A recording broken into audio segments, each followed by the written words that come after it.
Hello good afternoon सबैजनालाई। आज चाहिँ रहेको छ मेरो मालदिप्समा 73 दिन भएको छ म मालदिप्स आएको चाहिँ, यानि 73 डेज। अनि अब के भन्न चाहन्छु भने चाहिँ अब धेरै समयपछि लिएर आउँदैछु भिडियोहरू, खासै त्यस्तो टाइम पनि मिलेर र अब समय स्थिति ठाउँ पनि त्यस्तै भएर मैले बनाएन। त्यही हो, अब एकदम आराम छु म चाहिँ। अनि तपाईँहरू के कस्तो हुनुहुन्छ सबैजना, आई होप सन्चै हुनुहुन्छ होला। त्यही हो, अब म चाहिँ अहिले ड्युटी जाँदैछु। मेरो चाहिँ अब त्यही हो 3 to 12 हो, 3 बजीदेखि 12 बजीसम्म।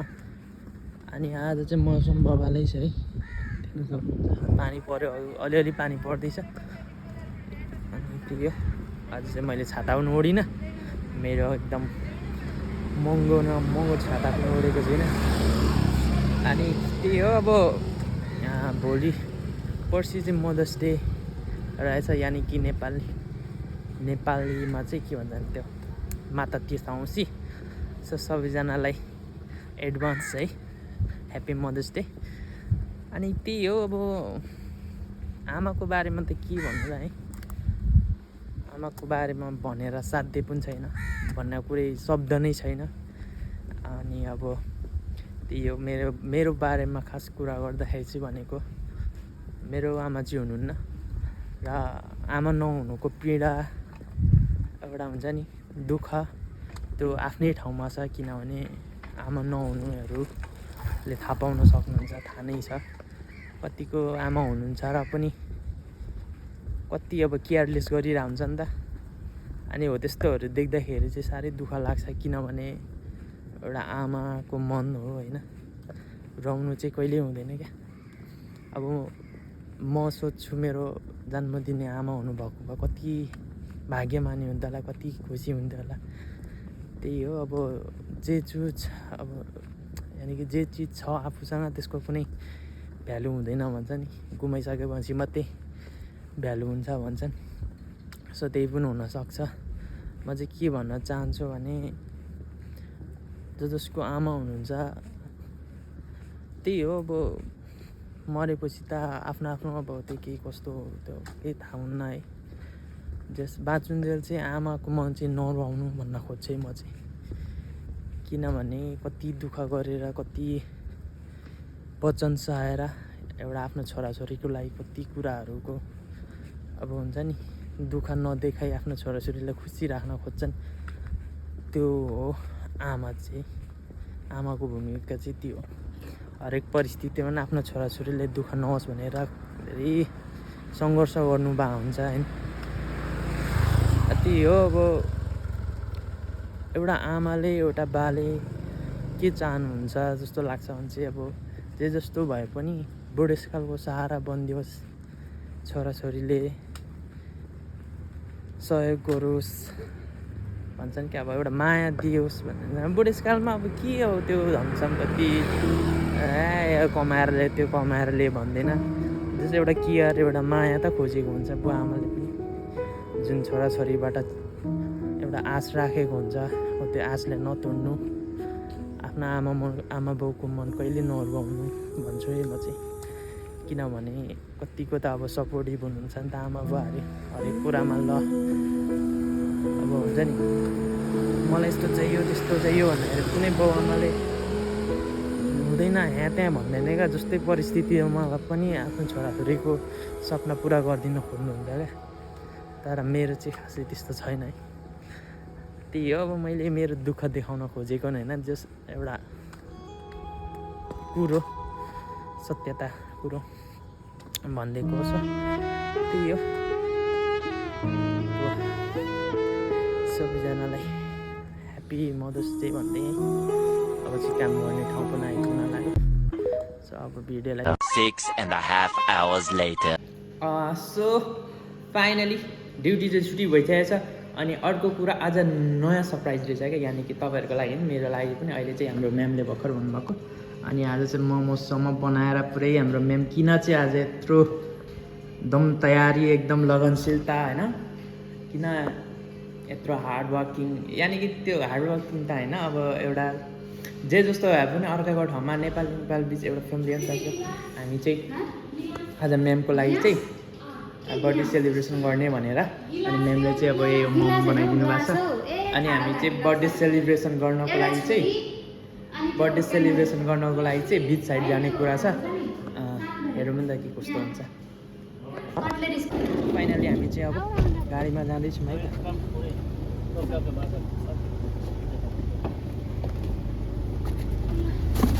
त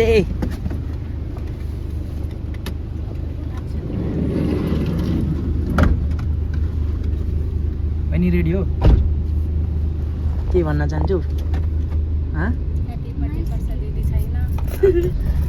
हामी चाहिँ जान्छौँ है अब भोलि अब ड्युटी गर्नुपर्ने हुन्छ नि त बिहान बर्थडे भएको म्यामको चाहिँ बिहान ड्युटी छ नि त अनि त्यसपछि बिहान अब ड्युटी आउन ढिलो हुन्छ फेरि छिटो गर्नुपर्ने हुन्छ सो हामी चाहिँ अब कपडा सपडा चाहिँ रेडी यहाँनिर चेन्ज नगर्ने यत्तिकै जान्छौँ है त सो हामी चाहिँ होइन रुममा आएर पनि मैले चाहिँ लुगा गर्न चेन्ज गर्न भ्याइसकेको छु अनि हाम्रो हमारा भैया हमारा दोस्त we are going to now beach side with I don't know celebrate गर्नको लागि चाहिँ जाँदैछौँ बर्थडे अनि म्यामहरू रेडी हुँदैछ भित्र अनि कुछ बोल्न चाहते हो दोस्त मैम के लिए मैम इधर मी बैठो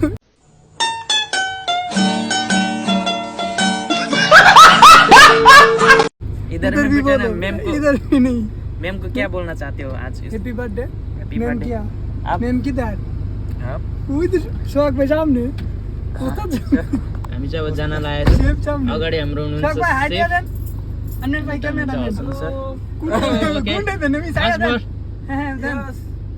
यस बोले ओके हम जा रहे हैं कि कैसा होता है बर्थडे सेलिब्रेशन आप लोगों को ज़रूर दिखाएंगे सो अभी के लिए फ़िलहाल हमारे साथ रहिए अभी के लिए मैं सो म्यामहरू चाहिँ पुग्नु भयो अब हामी निस्किएको छौँ है आजको मेरो कन्टेन्ट नै भ्लग यही हो मैले फाइनली कन्टेन्ट पनि भेटिसकेको छु अनि हामी चाहिँ अब बिच साइड जाँदैछौँ हाम्रो म्यामको बर्थडे सेलिब्रेसन गर्नको लागि अनि हामी चाहिँ रुमबाट हिँडिसकेको छौँ है त के कस्तो हुन्छ है हेर्दै जानु होला है त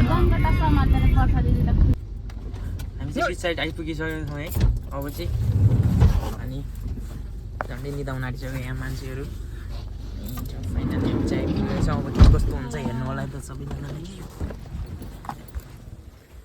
यो रहेको छ यहाँको पार्क है त मैले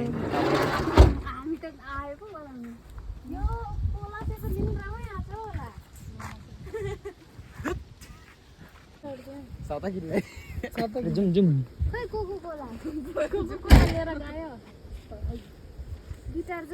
दिनु अनि यो रहेको छ मेरो ढ्याङढ्याङी अनि हेर्न सक्नुहुन्छ यहाँको भ्यू चाहिँ है बाबालाई चाहिँ एकदम होइन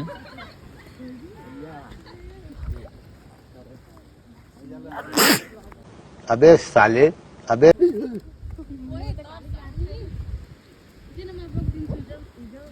यहाँ चाहिँ त म उठ्छु त अनि हामी चाहिँ आइपुगेको छौँ है अब चाहिँ यहाँनिर भनेको यहाँ चाहिँ सेलिब्रेसन गर्छौँ के चाहिँ हो दोस्त एकदम दामी रहेछ जग्गा हेर्न सक्नुहुन्छ यहाँको जग्गा चाहिँ यता चाहिँ समुद्र छ भने यतातिर गेट हो यो चाहिँ अनि हामी चाहिँ सायद यहीँनिर मनाउँछौँ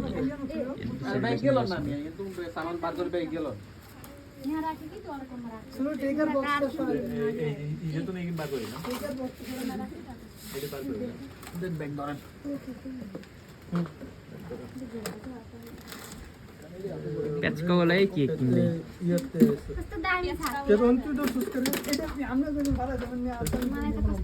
Halabi ko dustbin open नहीं डला ए अनि स्टे बैठे छ आउटसाइड outside ओके त मिता मितो हो साफ गरेर पछि के कस्तो हुन्छ देख्दै गर्छु है त अनि सो हामी चाहिँ अब यहाँ चाहिँ केक कटिङ सटिङ भइसकेको छ है यहाँ सबैजना बसेर अब चिकाइरहेको छौँ अनि म पनि यो खाँदैछु केक केक चाहिँ एकदम टेस्टी छ उनीहरूलाई खाइसकेँ अब खाइसकेपछि भेटौँ नै त सो फाइनली हामी चाहिँ होइन अब बर्थडे सेलिब्रेसन पनि गरिसकेको छौँ अब चाहिँ हामी रुम फर्किनु पर्ने हुन्छ किनभने ढिलो भइसकेको छ है रातको निकै भइसकेको छ अनि त्यही हो अब यस्तै छ अर्काको ठाउँमा कस्तो भयो हेरेर इन्जोय गरिदिनु होला सो त्यही भन्दै अब चाहिँ हामी रुम जानुपर्ने हुन्छ है सबैजनालाई गुड नाइट भन्दै कहिले पनि फेरि लिएर आउनेछु भन्दै बाई भन्न चाहे